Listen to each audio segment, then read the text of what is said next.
Emmanuel Macron se recueillant devant les 105 tombes de la nécropole nationale de Morette.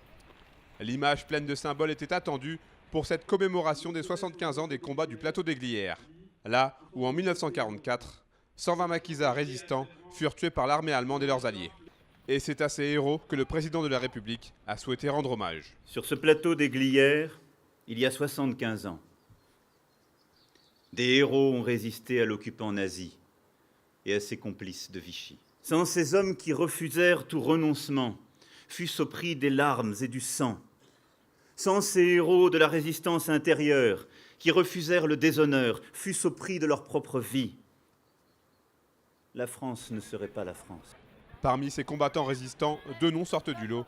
Tom Morel et Maurice Angeau, deux figures du maquis des Glières, tombés sous les balles ennemies et inhumés sur le site de la nécropole de Morette. 3 pays résistent encore en Europe.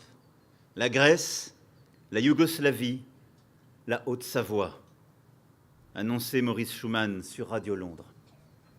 Ce 3e pays qui résistait, c'était les Glières.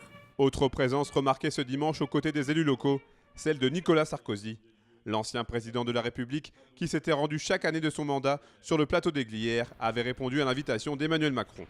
Cette cérémonie a donc aussi eu le mérite de rassembler. Nous sommes Glières dans ce département. Esprit de résistance, esprit de partage, esprit de transmission de toutes ces valeurs. Et nous essayons de les transposer au quotidien dans notre vie de tous les jours.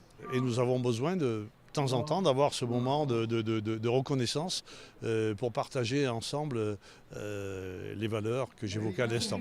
Et dans cette optique de transmission, plus de 450 scolaires ont participé activement à cette commémoration, avec pour objectif principal, ne jamais oublier.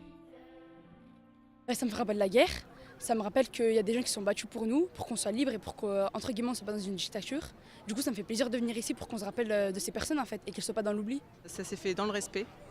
Et ça, j'ai trouvé très important que l'on puisse respecter aujourd'hui la cérémonie sans aucun jugement par rapport aux différentes situations qui se passent aujourd'hui en France. Il ne faut pas oublier, car si vous oubliez, vous êtes condamné à revivre le passé.